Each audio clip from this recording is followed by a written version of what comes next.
This is the continual evolution of the East Coast beat. It is not yet the witching hour.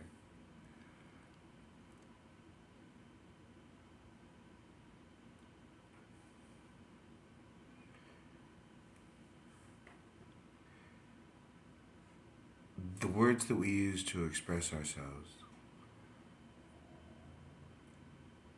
I believe that they are older than ourselves.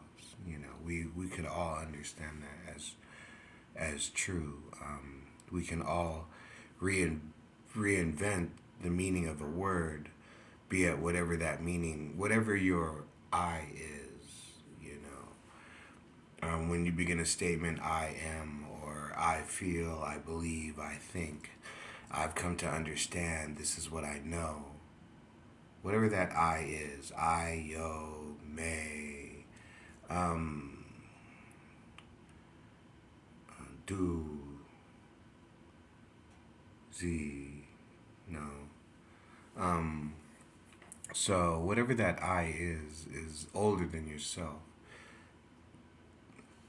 So you'll go through life and you'll see a certain magazine and you'll flip through it and you'll see an ad, something as simple as an ad, and it'll have a house and a car and a guy in a in a suit or with a watch or with two big ass dogs, and you're gonna be drawn to that. You're gonna think, okay, and then some people like ranches with wooden fences and horses, and they like barns and black and white photos of 1934 Chevy pickups parked on the side of the road. And some people are into Paris at midnight, um, downtown,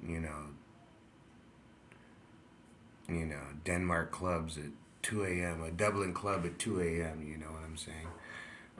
We're all attracted to these different things. And I think the sadness of life is that you get so close to it that it becomes you and then you lose it.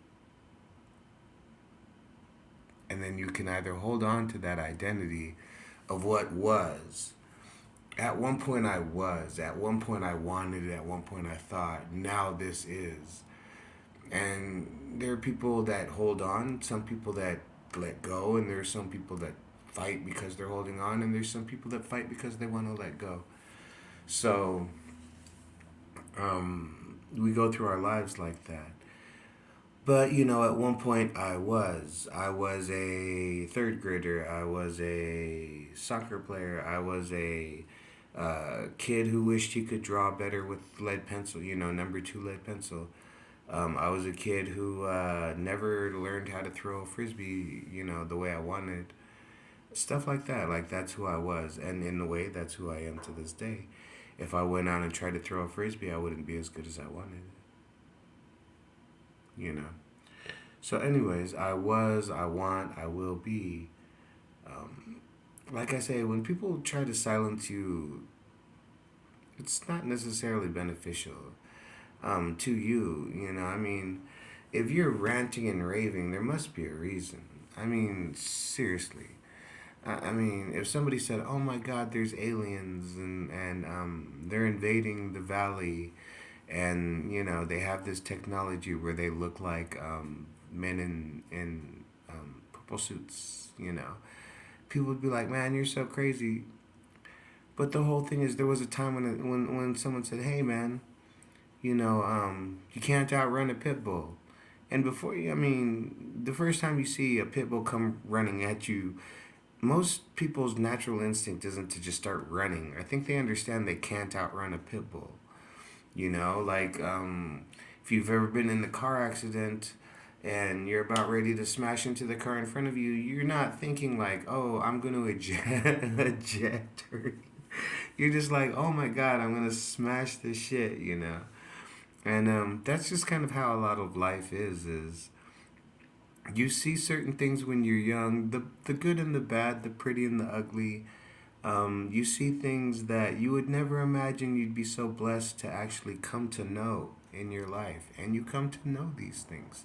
And sometimes you come to know the absence of these things. And then you come into something else. And then sometimes they call that new.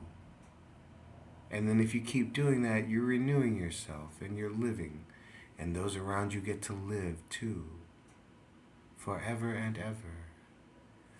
You know? I mean, okay, look. You wanna go out and you wanna do what? You wanna bring light into the dark. You wanna survive the coldest of the winter nights. Blaze the fire. I mean, it's within us. You know, it's within us.